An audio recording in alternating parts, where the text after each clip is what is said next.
छतरपुर जिले से एक बहुत गंभीर मामला सामने आया है, जहां पर इस बेरोजगारी के दौर में एक व्यक्ति से जो धर्मपुरा गांव थाना अलीपुरा का रहने वाला है, उससे कलेक्ट्रेट में ट्रेजरी ऑफिसर विनोद कुमार श्रीवास्तव ने 13,70,000 रुपए हड़प लिए हैं।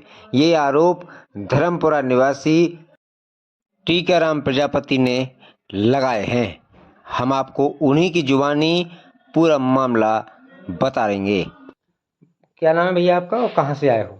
टीकाराम कुमार हमारा नाम है, धर्मपुरा के हम निवासी हैं। थाना हमारा अलीपुरा लगता है। किस समस्या को लेकर के छतरपुरा है? जिला कोषालय अधिकारी द्वारा नौकरी के नाम पर 13,70,000 की धोखाधड़ी का मामला है हमारे साथ में।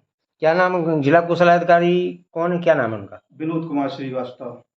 किस मामले को लेकर के पैसा उन्होंने लिया आपसे? आपकी नौकरी लगवा देंगे इस नाम से। किस विभाग में? ये ITU वाला परिवहन विभाग। अच्छा, और पद बताया उन्होंने किस पद पर? ESI का पद है, सहायक उप निरीक्षक का। अच्छा, आपके साथ ही हुआ है कि कई और लोगों के साथ भी हुआ है? नहीं, और भी सूची में 10 लड़के और भी है। 11वें नंबर पे हमारा नाम है। उसमें जो है सभी लड़कियों की इसी कंडीशन से हुआ है। और जो है 2022-23 में इसका सत्यापन हुआ था। जिला कोषालय के बगल में एक ऑफिस था, वहाँ पे सब लड़कों को बुलाया गया था। कलेक्ट्रेट से जो है सरकारी कॉल सेंटर से कॉल गया था और जो है सबका इंटरव्यू भी वहाँ पे हुआ है। इसके बाद जो है सूची उनने बनाई है, मेरिट के बेस पे उनने चयन किया है। उस टाइम पे कलेक्टर साहब GR साहब थे, संदीप GR। तो हम लोग कहते रहे कि भाई हमारा लेटर कब मिल रहा है, कब मिल रहा है। तो बोले अब कलेक्टर साहब फ्री हो जाए फिर देते हैं। मतलब दुनिया पे परेशान करते रहे। इसके बाद 2-3 साल बीत गए, उनका ट्रांसफर भी हो गया। फिर इसके बाद जो है जिस दिन ट्रांसफर हुआ उसी दिन उन्होंने जो है जी आदेश की एक कॉपी भी बताई है, जिसमें जी हमारा नाम भी है और नाम के साथ साथ जो है सब और भी अन्य 10 लड़कों के नाम है। टोटल कितने लड़के हैं? 11 लड़के हैं। इस मामले में आपने किसी को आवेदन दिया है न्याय के लिए कि हमारे साथ धोखाधड़ी हुई है? हाँ, कलेक्टर साहब को मैंने आवेदन दिया है। तो उस पर कोई कार्रवाई भी नहीं हुई है अभी तक। कितनी बार कलेक्टर साहब को आवेदन दिया? कलेक्टर साहब को एक तो अभी दिया है, पिछले महीने में 10-15 दिन पहले। और इसके बाद और भी आवेदन दिया है। इन्होंने जब पैसा मांगा हमने तो बोला कि आप इस्तीफा लिख के दो, तो मैंने इस्तीफा भी लिख के दिया है। फिर इसके बाद इन्होंने पैसा वापस नहीं किया, सालों से टहला रहे हैं। अब उनके पास जाते हैं तो बोलते हैं कि आप सानू और मासूम राजा के पास जाओ, वही पैसा लाएंगे। सानू मासूम राजा कौन है? कैसे आपसे पहचान हुई? क्या ये हमारे जो है अलीपुरा पंचायत में आते हैं। हम धर्मपुरा के रहने वाले हैं, एक दूसरे को अच्छी तरह से जानते हैं। तो इसमें जो है सानू ने तो पैसा हमारा खाया नहीं है। सानू को जो भी पैसा दिया है हमने, तो वो पैसा इन्होंने तुरंत जो है हमारे सामने श्रीवास्तव जी को सौंप दिया कि भैया जी उनका पैसा आया है। भाई उसको हम क्यों ब्लेम लगाएं जब उसने कोई पैसा हमारा खाया नहीं है। किस माध्यम से आपने उनको पैसा दिया था? नौकरी के माध्यम से, बस वही दोस्ती थी। नहीं, आपने कैश दिया कि अकाउंट में दिया कि बैंक से ट्रांसफर करवाया? कैसे? नहीं, कुछ जो है मोबाइल द्वारा, फोन पे, गूगल पे के माध्यम से दिया है। तो बाकी का जो है कैश दिया है।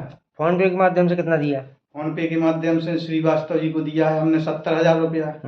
और इसके बाद जो है सानू को दिया 1,60,000 रुपया फोन पे के माध्यम से। अच्छा, वो जो सानू को दिया है, हाँ, वो पैसा भी उनके पास गया? हाँ, सानू ने कई बार उनके घर पे गए हैं तो बताया कि भैया जो तुमने पैसा दिया है तो आप पूछ लो। तो श्रीवास्तव ने बोला है कि नहीं आपका पैसा जो है आ चुका है, वो जो GR साहब के पास जमा है। अब GR साहब से चूंकि हमारी कभी बात नहीं हुई है, GR साहब का ट्रांसफर भी हो गया है। अब बोलने लगे कि ग्वालियर परिवहन कार्यालय में आपका जमा है, तो वहाँ भी हमारा कुछ जान पाया नहीं। तो ये पैसा है हो गया तो ये अभी 13 लाख नहीं हुआ। बाकी पैसा जैसे हमने जो ऑनलाइन के बाद नगद दिया है, 3 लाख रुपया सानू को नगद दिया था। जिस दिन जो है ITU विभाग की ये सूची बनना थी उस दिन लेके गए थे वो। ठीक है। उसके बाद श्रीवास्तव जी की मैंने स्वयं घर पे दिया है 3 बार में। ऐसा टोटल मिला के मेरा 13 लाख जो है 70,000 रुपया होता है। इसके बाद 5 लाख रुपया हमने वापस भी कर दिया पिछले महीने में।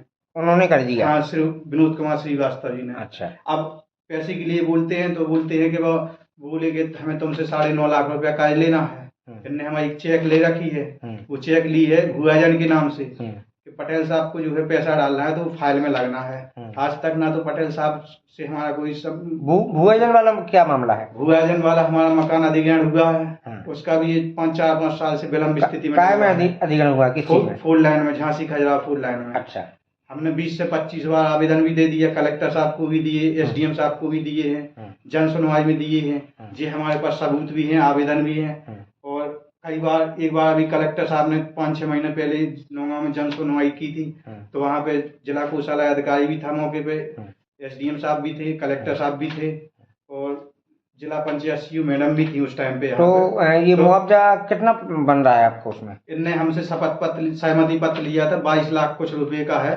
वो आपके पास है। 10 रुपया के स्टाम्प पे लिया था, उसी दिन इनने चेक भी ली थी, ये चेक भी लगना है। अब पता नहीं, फाइल लड़वाते हैं तो ना जिला में फाइल मिलती है और ना नौगांव में फाइल मिलती है। कई बार तुलसी बाबू से भी बात कर चुके हैं। तो आपको क्या लगता है कि आपको चेक लेकर के आपसे आपको ब्लैकमेल किया जा रहा है क्या? हाँ, ब्लैकमेल तो किया ही जा रहा है। इसलिए ब्लैकमेल किया जा रहा है कि आज तक ये कहते रहे कि भैया पैसा हम दे देंगे, तुम्हारा पैसा दे देंगे, ग्वालियर से आया नहीं है। अब जो है, जब हमने इधर उधर शिकायत की तो इन्हें जी बोलने लगे कि भाई हमारे पास चेक है जी, हमसे 9.5 लाख रुपए उधार लेके गए हैं। अगर 9.5 लाख रुपए हमने इनसे उधार लिया है, उनके पास चेक है, तो इनको लगा देना चाहिए बैंक में। भाई हमारे पास तो कुछ बचा नहीं है, जो कुछ था सो बेच के इनको दे दिया था। मकान, जेवरात, जमीन, प्लाट, जितने प्लाटन की जमीन की रजिस्ट्री, वही तो बाकायदा सानू के मोबाइल व्हाट्सएप पे भी डाला कि भैया हमारी प्रॉपर्टी में रही, हमारा पैसा दिलवा दो। 3 साल से सानू कह रहे शिकायत न करो, हम सब कुछ निकलवा देंगे, हम सब कुछ निकलवा देंगे। अब सानू से कहते हैं तो बोले भाई अब जब तुम खुद उनसे बात करने लगे तो मुझे क्या मतलब, मैं तो पहचानती नहीं हूँ ना, मेरे सामने कोई पैसे का लेन देन हुआ है। तो अब जी सुना था कि हमें जेल जाना है। इनने जो है नौगांव एसडीओपी यहाँ जिसको भी फोन किया हो, तो हमारे पास थानेदार का फोन आया था, थानेदार ने हमको बुलाया था इस संबंध में। तो उन्होंने पूछा था कैसा क्या है मामला, हमने उनको बताया था, उनसे ये भी कहा था कि सर अगर हमें जेल जाना हो तो आप चालान कह दो, हम मजिस्ट्रेट के सामने जवाब वो देंगे, बयान देंगे। फिर इसके बाद उन्होंने भगा दिया, बोले नहीं नहीं कोई बात नहीं, तुम अपने घर पे जाओ। फिर इसके बाद मुझे पता नहीं चला क्या मैटर है क्या नहीं है। कई बार हमने आवेदन दिया है, पता नहीं चलता है। आपको भी 15 से 20 आवेदन दे चुके हैं। अब कोई कार्रवाई नहीं होती है, यहाँ नहीं होगी तो वह कहीं जाएंगे। गुरुवार या शुक्रवार को सीएम हाउस जाएंगे, पूरा परिवार, जो होगा सो देखा जाएगा। जेल जाना होगा तो वहीं से चले जाएंगे बस। अब आपके पास जमीन चली गई, जमीन, जेवरात, प्लाट, कुछ नहीं बचा है हमारे पास। तो विनोद कुमार श्रीवास्तव कई बार देख भी आए हमारे घर पे। ऐसा नहीं है कि जी बोलते हैं कि मुझे पता नहीं है। इनकी इनने 2-3 बार ने हमारे मोबाइल से जो है रिकॉर्ड भी खत्म करवाओ, अभी कोशिश करने रीसेट घलवाओ, ताकि कोई हमारे पास रिकॉर्ड ना बचे। अब तो रिकॉर्ड वही है कि अगर प्रशासन सुन लेगा तो ठीक है, नहीं सुनेगा तो और ऊपर जाएंगे जहां भी होगा। अब आप क्या चाहते हैं? आप मीडिया के माध्यम से कलेक्टर साहब से क्या निवेदन करना चाहते हैं? कलेक्टर साहब से मैं ये निवेदन करना चाहता हूँ कि इसकी गंभीरता से जांच की जाए। यदि हम दोषी हैं तो जितनी कड़ी से कड़ी सजा हो सबसे पहले मुझे मिलना चाहिए, ना कि अधिकारी को नहीं। क्योंकि अगर अधिकारी को सजा मिलना होगी तो कलेक्टर साहब को 10 से 15 दिन पहले, 20 दिन पहले आवेदन दे दी गया, अब तक तो कभी की कार्रवाई हो जाना चाहिए। एक बार हमने सीएम हाउस से फोन भी करवाया है, आज भी फोन करवाएंगे। और जो है शनिवार को, वो शुक्रवार को भी फोन करवाया है, तो शुक्रवार को भी इनके पास अवगत करा गया, लेकिन नहीं आया। हमारे पास अब फोन भी आया था, इनने कई बार कोशिश भी की मिलने की, लेकिन हम नहीं चाहते, हमें इनका विश्वास नहीं रहा। क्योंकि एक बार इन्हें जिला कोषालय में कहा था कि तुम ज्यादा शिकवा शिकायतें करोगे तो सानू के पास 150 गुंडे हैं, तो हम सानू से भी अवगत कराओगे। हमने भैया ऐसा हमने तुम्हारा कब कहा था कि जो श्रीवास्तव जी ऐसी बात कर रहे हैं।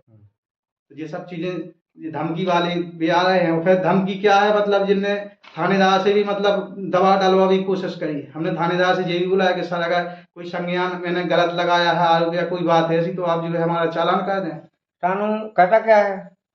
सानू कुछ नहीं करते हैं। सानू यही नौगांव में रहते हैं, रहने वाले हैं, निवासी वो अलीपुरा के बाजार मोहल्ला के। अब वर्तमान में वो ड्रीन वैल्यू में रहते हैं और उनका जो प्रॉपर्टी का काम है उनके मामू के साथ में वो काम करते हैं। भाई हमें सानू से कोई गिला शिकवा नहीं है। सानू साथ दे तो अच्छी बात है, ना दे तो अच्छी बात है। जो पैसा सानू के माध्यम से गया वो मैंने आपको बता दिया है, जो मैंने स्वयं खुद दिया है वो भी मैंने बता दिया है। टोटल हमारा इतना पैसा है। मकान के नाम से भी जो है हमसे पैसा लिया गया, एसडीएम साहब को पैसा लगना है, लेकिन एसडीएम साहब को ना मैंने पैसा दिया है, ना मैं एसडीएम साहब को कोई किसी प्रकार का दोषी ठहरा रहा हूँ। कई बार विनोद कुमार श्रीवास्तव जी ने एसडीएम साहब से बात भी की, जब मैं मौके पे उनके घर पे रहा, कि टीकाराम का पैसा डलवा दो, बहुत गरीब आदमी है। लेकिन एसडीएम साहब को आज तक ना कोई हकीकत का पता है और ना आज तक मैं जो है एसडीएम साहब के सामने गया हूँ, ना मैंने कोई किसी प्रकार की बात की है उनसे। सब आवेदन के माध्यम से आवेदन पहुंचाया है कि अगर आवेदन से कार्रवाई होती है तो ठीक है, नहीं होती तो कोई बात नहीं।